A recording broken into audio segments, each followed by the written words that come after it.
Okay. Welcome back to the Bootleg Corner. I'm your host, the Bootleg God, and this is Movie Review Hours once again. The main of the day is Twilight of the Gods, directed by Zack Snyder, currently on Netflix, and that should be one of the biggest animated movies out right now. Not one of the biggest, it should be the biggest, not even one of the biggest, because I don't think there is any other thing out right now. Now, prior to the release of this movie, when it was announced that Zack Snyder will be directing it, personally, if I told you my thoughts at that time, you will be beating me with a stick right now, because my thoughts on Zack Snyder joining the production cast of this movie do not match the quality of the things that have been produced in the past 3 days. Twilight of the Gods should be my standout animation of the year, barring any further inclusions of any other animated movie. The only two standout animated movies for this year, I think, X-Men 97 and Twilight of the Gods. Now, moving on, there are a lot of questions, a lot of answers, a lot of open-ended questions people are asking, and people are debating what has happened here, what has happened here, and I'm only here to give you some of my answers and speculations as regards to the production of this movie. Now, first off, I'll begin with the animation and character design. It was looking not very good at the beginning. It was looking very rough, very choppy. I said it on my Twitter account that the animation did not look very much fine-tuned as a final product for release, and I said it that maybe the storyline will live up to expectations and gloss over the animation, because the animation was not looking very nice at the beginning, and my word, it did come up to scratch. Next up is the topic of sexual scenes and nudities. This series had a lot of sexual scenes and a lot of nudity, and that was a major complaint for a lot of people. They were complaining about the sexual scenes. Even I talked about it, that some of these sexual scenes were way too jarring. A lot of them did not add anything to the story. They did not move the story any further. They did not show any insight into the characters or the how do I even say it? They did not show any insights into the characters or the ambitions or objectives of these people. They just were there for fun or for anything that the directors were just deciding to put it in, and they just looked very much out of place. Now, the second thing I want to talk about, with the fixation of private parts and sexual scenes, the existence of Sigrid did not make any sense in the beginning, because personally, when the storyline came out that she was a descendant of giants, I thought maybe she had a birth defect or something. Then they now said her mom was a normal woman and her dad was a giant. If you've been looking at this movie with the fixation on private parts and all that, how can a giant of that size mate with a normal human of normal human size? Like, how can it work? I don't think they thought about it very properly before injecting that into the story, because the size of the giants and the size of humans, like, the bar is way too high. It is way too high. So there is no how you can tell me Sigrid is a descendant of giant and you can see the size of normal human beings and you can see the size of giant. The sexual parts do not match. They could not have matched without somebody dying in the process. And that's just one of those things that we just have to chalk it up to. It's just a part of the plot and all that. Because personally, I did not buy that story. I did not buy the story that Sigrid was a descendant of a mixture of giants and humans. Because if you've seen her dad, unless her mom was ridiculously tall, there is no how their sexual parts could have matched without someone dying in the process. Now, next up is Thor's arrival. That was totally crazy, because what the fuck is he doing thousands of miles away from Asgard? Came down, crashed the wedding party, said he's looking for Loki, who no one had seen. Prior to this, they had been showing a lizard who had blue eyes. Nobody even made any connection that the lizard had anything to do with anything concerning the series. Next thing you know, Thor is there, interrupting a birthday party. Everywhere was sunny, came down, everywhere turned to thunder and lightning striking, rain falling. He's telling them that he's looking for his brother, a brother that no one has seen. And Balder is busy standing at the back, acting like he's... I didn't even know what his role was. It was a role just to come and watch. He knew something stupid was going to happen. He knew he was the only one, at least halfway capable of stopping Thor if anything stupid was going to go down. But he just stood there complacent while his brother turned a wedding party into a murder scene. But like the next thing about this is this Thor presentation by Zack Snyder and the crew of Twilight of the Gods was absolutely mint, absolutely fantastic. I mean, Marvel have had Thor for how many years? We haven't even seen a fraction of this level of power being shown on screens. I mean, they had to make Thor evil. They had to make Thor an evil guy for him to even use a fraction of all these powers he had. Walking through lightning, changing into lightning at the slightest instance. Look at the way he walked through this guy's chest. Like when that happened, I had to pause the series back. Say no, I didn't see this correctly. They whined. They'd be like, there are levels to this. If this Thor meets Marvel stories, it's not. Calling it a sweep, calling it a rap is an understatement. Like the ruthlessness, it was off the charts. The Giants too, big credit to them, because like facing gods. I mean, to the Giants, you can even see from their perspective, they and the gods are the same size. They are both giants, but it's just that the Giants don't have powers the way gods do. And I think they can hurt the Giants, because I think this lady here punched Thor and he felt it. So you know that there is the only thing separating them is their powers, because physically if they strip away the powers and the physicality of the powers come with, physically a giant can take a god. But guy walking through this one's chest, setting up the man and his wife, cracking their heads together. I mean, come on. Come on, like this is the kind of episode reminds me of Invincible, when we thought the episode had ended, then they just inject the violence into it to remind everybody that this show, you are not sleeping while watching this show. You are not sleeping while watching this show. Now we'll go back to Sigrid once again, because after everything, after Thor has killed the entire lineage, the entire generation, people that have come before her, entire family is dead. She hasn't even gotten married. Then she gets pulled into hell by Loki and Hela. And now Loki is Loki that caused the murder of your entire bloodline, standing right in front of you, talking about how he's going to give you a chance to go and kill Thor. That means she should know that Loki was there when everything was happening, and most likely Loki is the instigator of all this. And the same Loki that Thor came to look for, that caused Thor to murder everyone in your entire family, is now there seconds later offering you a part of revenge. She should have known that there was something fishy. And even if she did not want to bring it up, maybe she didn't want to talk about it, just how you silence, you stole information, then later you use it for whatever you want to use it for. Like maybe put it in your book, just know that you're going to come back to it.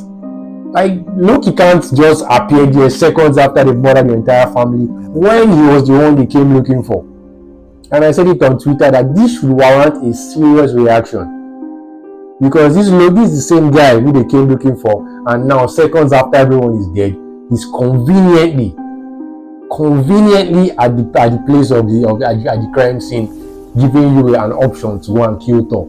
Meanwhile, he's the one they came looking for. And that's not just to say that Thor could not have just come and scattered everything, because there was no need for Thor to kill everyone at that point. The next thing I would say is the collection of the warriors who went to fight with Sigrid was a very funny collection, because I don't think any of them had personal beef with the gods, and that's one of the reasons I think their mission failed to do what they set out to do, because the main person with the grievance against the gods was Sigrid. Leif was there because he was in love with Sigrid and her battles are his battles and all that. Egi was there because he's a slave to Leif, and wherever Leif has to go, he has to go to. Eivor is basically a friend. I don't think she had any personal grievance with the gods. And I think the only person who might have had any grievance with the gods privately was the Saint Connor. And it wasn't even a heavy grievance, it was just beef, normal. There wasn't anything violent or there wasn't any rage between them. And at the end, I think that is part of what caused them, because they did not have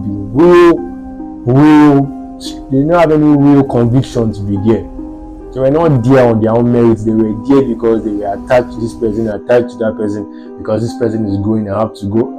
Like, there's only one person there who had any real beef with the gods, and even at that, it wasn't enough. So that's why I wasn't surprised when Anvari snuck an attack on Loki and Leif blocked him and basically just left him open for Loki to tear him into pieces, because these people had too many varying ideas.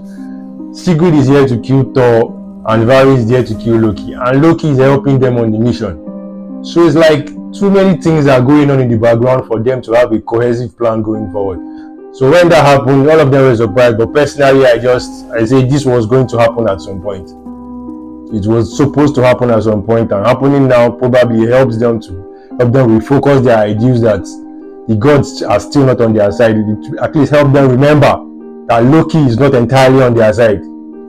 And I think that was fair play to that was justice to the script at that point. Now the next guy I want to talk about is King Tiwaz. Did all that, prepared to come to Valhalla, prepared to come to Asgard for battle, battled with Thor, lost. And I said it, I didn't know why exactly he lost with just one strike. Maybe it was because the Vanir gods aren't as strong as the Aesir gods, because they've been left unworshipped and untended to for how many centuries or so. But he just took one strike from Thor's hammer, and the guy went down in pieces. Then him begging Thor for survival. I mean, come on. The goal of every Norse warrior is to die on the battlefield and get welcomed into Valhalla. So why was he begging for mercy? He came into Asgard knowing willingly he has come to kill the gods. So why was he begging?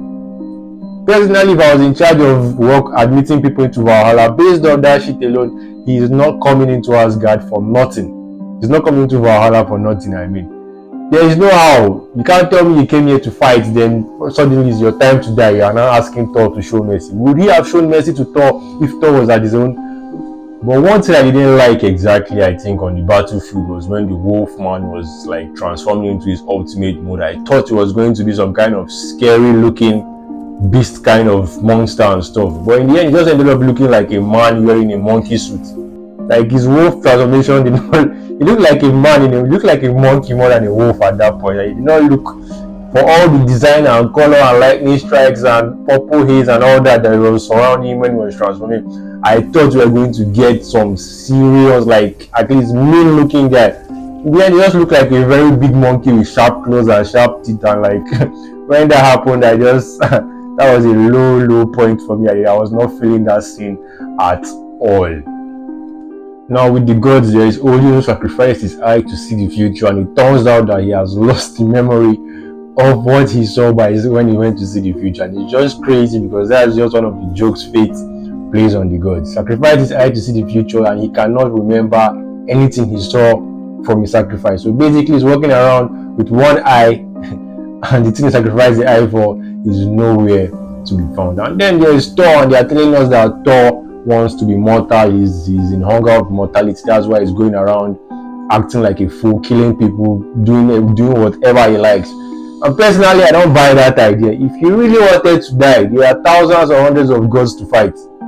Why is he going after mortals that cannot defend themselves? If he really wanted to die, if he's really in pursuit of mortality, if he really wants to see the end, go and fight someone that can take you.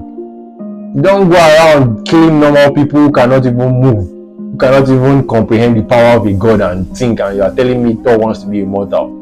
That's just bull. That's just a man who has seen that there's no limit to what he can and cannot do, who knows that there's no punishment or consequence for everything he does. So I mean, it's an open world for him. He's going to do whatever he wants, and his father doesn't even really, his father is busy looking for how he's going to see the future. There's no other god that is even interested in doing anything about it. So personally, I don't buy that he has mortality angle that he's looking for the end of his days. That's crap.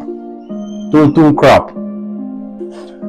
In the end, a lot of us, including myself, were confused as to the veracity of the cause of the weapons, because we saw when Eivor died, she was supposed to ascend into Valhalla, and Hel came to tell us that she couldn't because of the cursed weapon, and that was the consequence of the cursed weapon. That using a cursed weapon prevents her getting access into Valhalla. Okay, we say that was nice. At least the curses are finally coming to play at some point.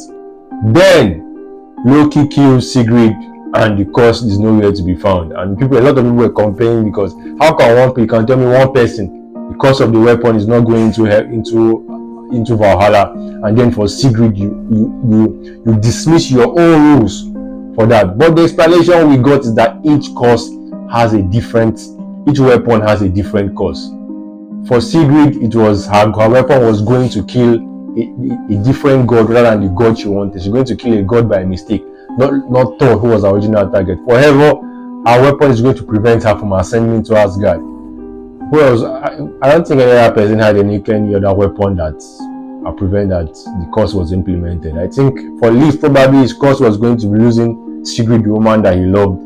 Who else took? I don't think anyone else took a cursed weapon into that battle. But in the end, the cursed weapons were totally useless, because if you look at it critically, only one god died at the hand of the weapon, and that was Balder, who wasn't even supposed to be there. And personally, again, I do not buy Balder stepping in front of a spear. He's a god. There are millions of things he could have done with that spear rather than just stepping in front of it to prevent Thor from dying. And who appointed him as Thor's protector? Thor had been going around doing everything he could, and Balder even seemed like a normal guy who just couldn't do much about anything. Where was the brotherly conviction? Where is this brotherly love coming from? Where is this brotherly love coming from that he has to jump in front of a spear to allow himself to die over Thor? I mean, I personally think there are a lot of steps, a lot of things that could have happened in that sequence that did not involve Balder getting pierced by a spear. But all in all, the weapons were totally pointless, because only one weapon managed to kill a god, and that god was it happened by mistake. Leaf's weapon did not kill any god. I think only Sigrid was able to kill a god, and she did it twice. So in the end, in totality, it was a doomed mission, because none of the gods they set out to kill, with the exception of, I think, Honir, died at their own hands. The ACU gods, none of them died at their hands intentionally, except for Balder, who died by accident or maybe intentionally on his part, because he stepped in front of a spear that was meant for Thor. If you even look at it, they even killed some of the Vanir gods by accident because of the poisoned apples that they gave them. So the totality of the mission was a waste, and Vary lost his life at the hands of Loki. Sigrid lost her life at the hands of Loki. Leaf has lost his life. Everyone just lost. The mission did not go as planned in any way or direction of means. And that means the battle at Asgard is essentially over. Tiwaz is dead, Sigrid is dead. Is it Leaf that is going to lead the battle? And I know it all sets up a season 2 and all that, but if you look at everything they've achieved in this mission, at most they just disturbed the gods a little. None of the ACU gods were on the battlefield. None of the ACU gods were on the battlefield. People who were fighting on the battlefield, the Vanir were there, but the ACU, none of them were there. It was just probably the normal soldiers who were there to defend Asgard. That's all. None of the main gods were there. So, the mission, and if you look at it critically, they did nothing. They just it's like an ant. Just an ant bites you, you throw away the ants. That's the end of the story. I know there will be a season 2. Sigrid is now in Asgard. Is now in Valhalla alongside Thor. There's a storyline there that's talking about Thor forgiving Sigrid or something. I'm not buying it. Then as for Freya, how did Freya kill Thor? That's another question I want to ask. Because he went into Valhalla alive, except that thing she did when she surrounded him with light and all that was supposed to kill him. How did that happen? They're supposed to die to get into Asgard, except that was the killing, that was the dying that happened. Because basically they just ascended into Valhalla. So that's basically most of it. Then Loki, what is Loki's endgame? I thought he wanted to kill most of the gods, become the king god himself. But then when Loki gets taken into Valhalla, he kills Sigrid, then disappears. What's his plan? Does he not plan to rule? I thought the end game was getting to Odin or something. I thought the end game, but I think probably when I think back on it, I think his own objective was to protect his family, because it was prophesied that his daughter was going to die while fighting Thor. And now Freya has taken Thor out of the equation by ascending into Valhalla. So basically, Loki's mission is done because his daughter is safe. He doesn't really have anything else to do there. And I think that's a totality of everything that happened in Twilight of the Gods. This was a sick, incredible animation. Thor was as dangerous, as menacing, as threatening as ever. And I think this is one of the best iterations of Thor we've seen. Marvel have had him for how many years? We've been seeing him doing the normal pick up hammer, raise hammer, throw lightning, normal stuff. But this felt like if you want to talk about like the powers of gods, Thor really actually felt like a god in this. And like when it was time, they would touch him a little, but when it was time to lock in, you see how he moved, you see how he acted. He acted like a man with no care for nothing. And that is exactly how it's supposed to be. Even if you want to make a Thor that isn't evil or isn't malevolent and all that, you cannot dump him down to the extent Marvel have. So Zack Snyder, I think this should be a wake-up call, not just for the industry but for you also. You can do something good if you want to.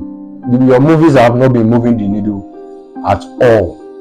And this is if you compare this to your last 4 projects, this looks like heaven. Your last 4 projects have been miserable to watch. But like I said earlier, the sex scenes in this movie, a lot of them were jarring.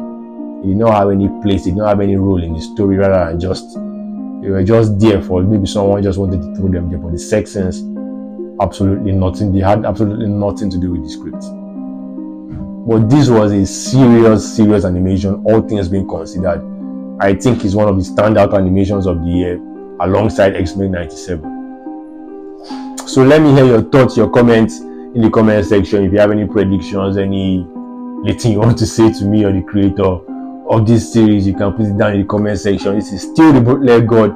This should be your cue to see Twilight of the Gods. If you haven't, keep it locked in, and I'll be back.